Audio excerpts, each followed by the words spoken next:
What if I told you that one of the most commonly used concepts in business is also one of the most widely misunderstood?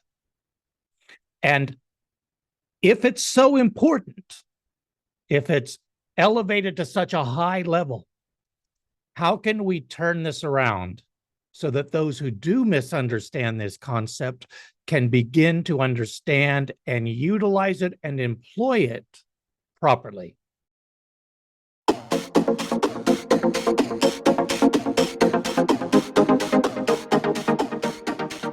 Hello, welcome to my channel, and thank you for watching.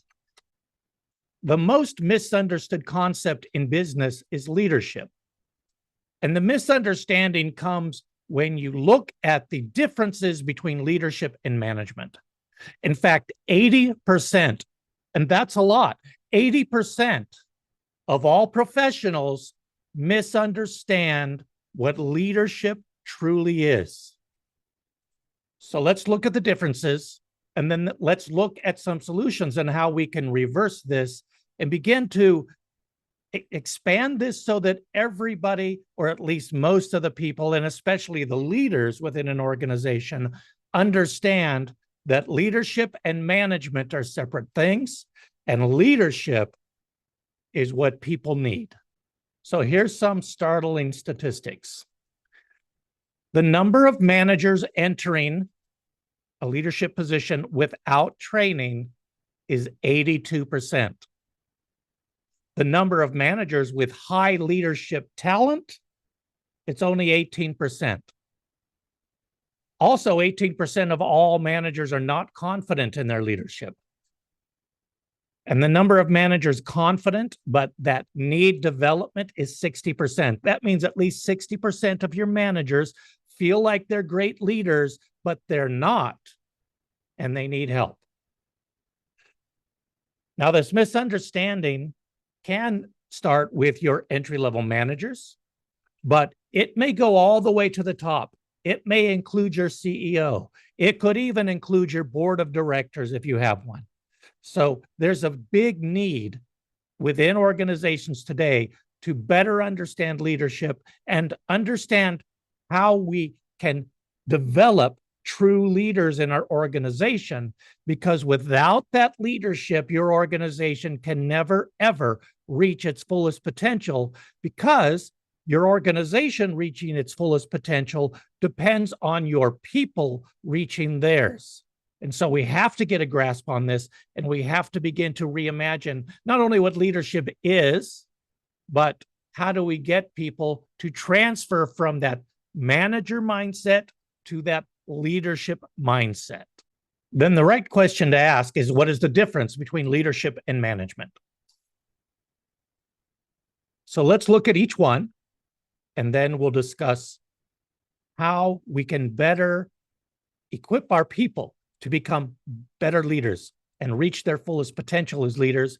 And in that way, we help our people and our organizations reach their fullest potential. The simplest difference can be stated that management is focused on processes, workflows, getting things done in a way that meets timelines and deadlines. Leadership, on the other hand, is influence over people. And the primary concern is the development of your people so that they become better professionally, they become better personally, they become better academically, they become better spiritually. It's about personal and professional development. So a leader is always going to focus on a person's professional and personal development rather than just getting the tasks done. So the tasks are important, yes, and leaders will exercise some management skills, but should exercise more leadership skills than management skills, but both are interconnected and involved. But you will see that many managers do not have leadership skills. Let's dive in a little more.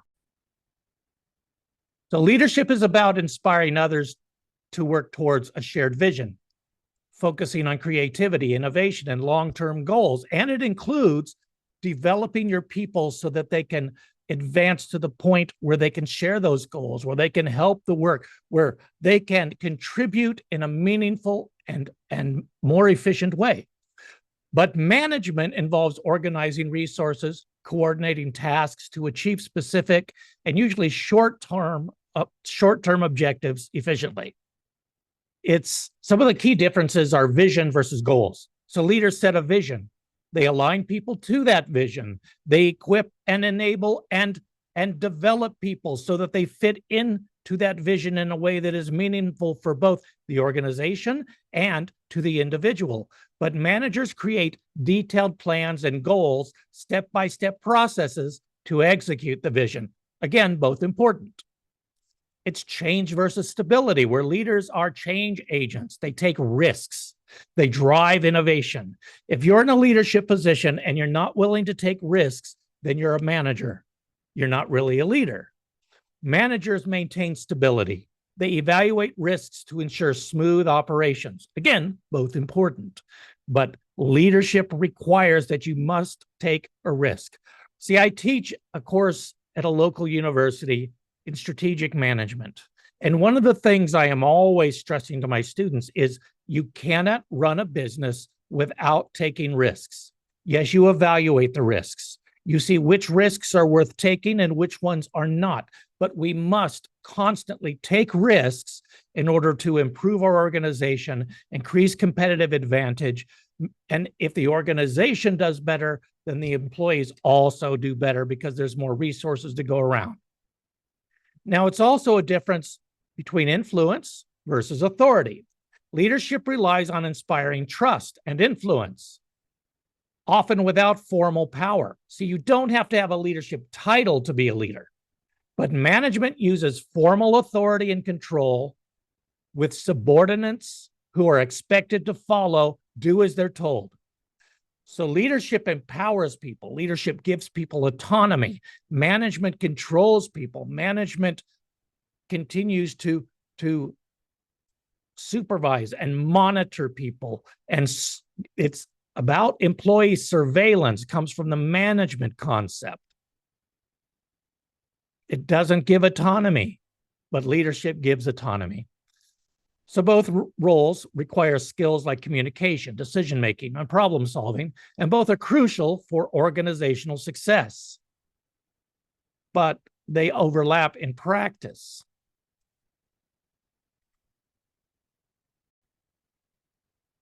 Let's go through some differences here. Definition-wise, leadership is creation of positive, non-incremental change through planning, vision, strategy, social influence, maximizing efforts towards a common goal. So it's important to understand that leadership is a social relationship. You cannot be a leader if you don't have some sort of relationship with the people that you're attempting to lead. Management is performing pre-planned tasks regularly with subordinates and making sure that they complete their tasks. It's responsible for planning, organizing, and controlling. Leadership, on the other hand, means that we have to know something about the people we lead. We have to touch base with them on a daily basis. We have to know something about them professionally, what their dreams and aspirations are. It means we have to know something about them personally. Do they have a family? Do they have kids? How are their kids doing? Do they have hobbies? Do they have passions outside of work? Leadership requires you to form meaningful relationships with the people you lead. In terms of focus, leadership has a focus on creativity, innovation, vision, and inspiring growth. Management's focus is on efficiency, seamless operations, meeting organizational goals, and process optimization. In terms of vision, leadership has visionaries who are setting pathways for organizational growth involving the team. Leaders, or managers rather, are bound to implementation strategies like budgeting, structuring, staffing to achieve goals set by leaders. Leadership aligns and influences people, helping them envision roles in a broader context. Management uses coordinated activities and tactical processes breaking down goals into segments, steps, and organizing resources. Leadership asks what and why. It challenges authority, it assesses failures. And important with the assessing failure, a leader always asks, what did I contribute to the failure? That's the first question. What did I as a leader contribute to the failure, and what can I change to make sure that this doesn't happen again? It doesn't go to first blame the employees or the team for the failure. It looks inward, self-reflection, and says, what did I contribute? Managers focus on how and when and ensure plans are executed and accepts the status quo. Leadership emerges from actions not tied to titles. It inspires others to do their best. Management focuses on a specific job role with fixed responsibilities, authority to hire, promote, reward. Leadership traits include vision, honesty, inspiration, communication skills, ability to challenge. Management includes the ability to execute the vision, not come up with the vision. Managers execute, they direct, they look at process management. They're people-focused, but only in terms of completing the tasks. In terms of power dynamics, leadership inspires trust. Followers are optional. There's no formal power. It's conditional on inspiration. So leaders don't rely on their title and their position to be a leader. Managers do. Managers rely on control. Subordinates are required to obey formal power with a title. And this isn't just my opinion. Research backs this up. 100 years of research backs this up. 100 years of research into leadership and about 50 or 60 years of research into leadership development. It suggests that leadership focuses on inspiring and motivating for a long-term vision, while management emphasizes organizing and controlling for efficiency. It seems likely that leaders drive change and innovation, while managers maintain stability and optimize processes, with the evidence leaning towards leadership relying on influence and management on formal authority, and some overlap in skills like communication. So that's the difference between the two. And naturally, if we're in leadership and we're focused on leadership, because leadership is what drives change, it's what drives innovation, it's what drives success, it's what drives your company, your organization, and your people to become the best they can possibly be so that you can achieve above average returns, so that you can achieve competitive advantage, so that you can outperform your competitors, or at the very least, be one of the highest performing organizations in your industry and one of the most sought after companies to work for by potential employees. Hey everyone, we're building a community here, and I'm here to help you. My passion is to really help you become a better leader so that you can succeed and your teams can succeed and your organization can better succeed. To facilitate that, I am building a library of online courses as well as attached coaching. Let's begin with the topic of emotional intelligence. And I will be putting out a video here shortly on that subject. But I have a course on emotional intelligence. I have a live version, and then I have a pre-recorded version. The pre-recorded version you can take just as a course. Tier level 2 is you can take the course, and at the end, we'll have a one-on-one coaching session. Tier level 3 is you take the course, and each week we do a coaching session one-on-one. The choice of which tier to take is up to you. The link will be in the description below. But if you'd like to consider taking this course as a start on your leadership journey, just reach out to me. And if you're not sure and you want to talk about it, schedule a one-on-one session with me and we can talk about it. And I'll leave the link for that down below as well. Here's to your leadership success, and we'll see you soon.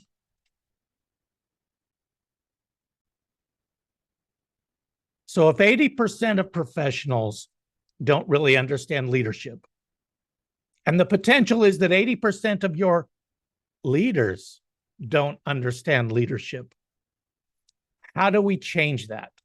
How do we get people to where they begin to understand leadership? And if you're a leader and in a leadership position, you begin to exercise leadership abilities and practices. And how do we get our managers, while we need their management skills, how do we get them to also begin to adapt leadership skills into their management process? There are a lot of ways. There are a lot of organizations out there that are going to offer leadership training. But I will tell you the majority of what I have seen that touts itself as leadership development is really just manager development.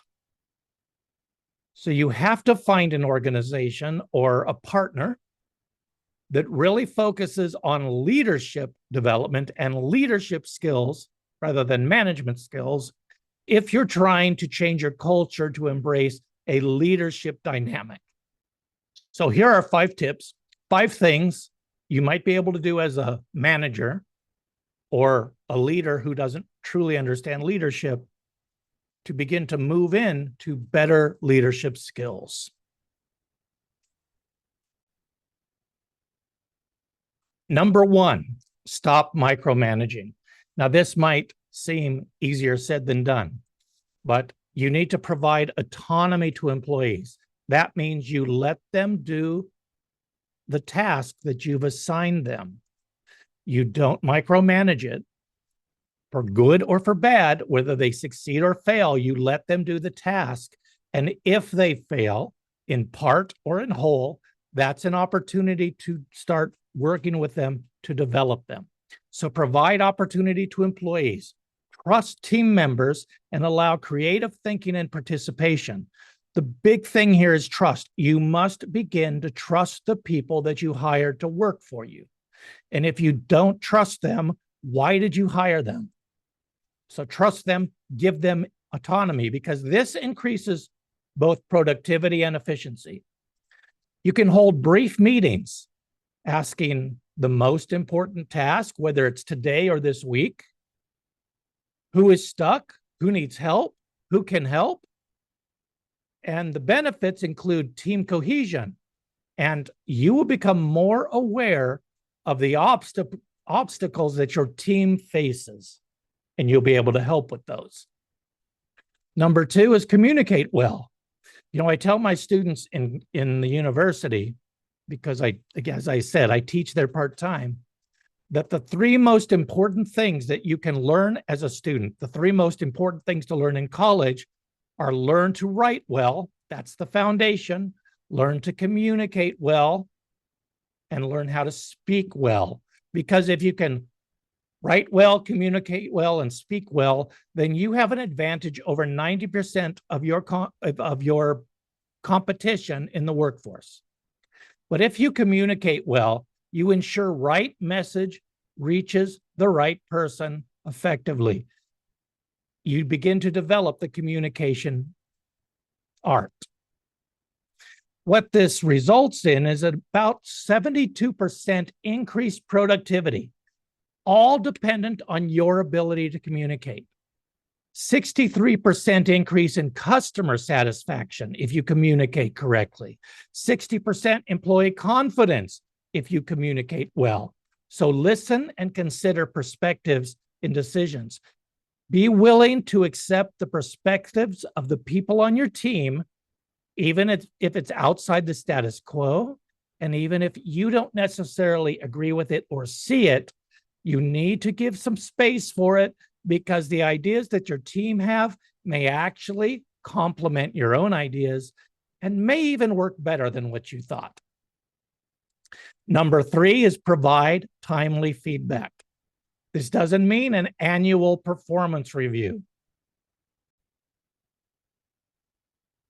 In fact, I'm not much of a fan of annual performance review, but that's another topic for another video. You have to give constructive feedback regularly for personal and organizational growth. And what this means is you have to give feedback in the moment when the situation happens, whether it's good feedback or maybe negative feedback that you need to present in a coaching manner. Because annual reviews are helpful, but frequent formal and informal feedback is needed. The data shows that employees are 2 times more engaged with feedback a few times a week at minimum. In fact, I'm a big fan of daily interaction and daily feedback. Number 4 is you can celebrate diversity. So ensure a diverse team, but you must understand what diversity truly works to the benefit of an organization. So just having a bunch of people with a bunch of ethnic backgrounds, that is not the recipe for success. True diversity is a diversity of ideas. So not only you have to have people with diverse ideas, but you have to have an environment, and you as the leader must cultivate the environment where people feel safe enough to share their idea, that even if it's not embraced, there's no repercussions, there's no negativity or any bad thing that happens to them as a result of them sharing their ideas. And this will help you achieve common goals. So if you're this type of inclusive leader, you reduce turnover by 50%. And employees are almost 2.5 times less likely to leave if you include practices where everybody is free to share their ideas. Understand that this isn't something that automatically happens with diverse ethnic backgrounds, but those diverse ethnic backgrounds can help if everybody feels safe to share their ideas. But understand, you can get diverse ideas even if everybody in the organization is of a single ethnic background, as long as people have that assurance that what they say will not be retaliated against in any way. Number 5 is make self-reflection routine. Now, even though this is number 5, for me, it's one of the most important things. Leaders and your team members need to reflect on actions and decisions. Be conscious, look ahead, learn from mistakes, because this cultivates habit for better leadership. Understand that the failure of your team is a failure that you are responsible for, that it's your fault. Everything rises or fails with leadership. So if your team fails, then you failed as a leader in some way. Now, there's exceptions. Sometimes you just have a toxic team member and you can't help that. And that may require you to take some actions that aren't very inspirational. But for the majority of the time, a failure on the part of your team really means that you failed to lead them in a way that set them up for success. So take ownership of that, realize it, understand it, embrace it before you go to your team to discuss the failure. That doesn't mean your team can't improve, but you must focus on yourself first.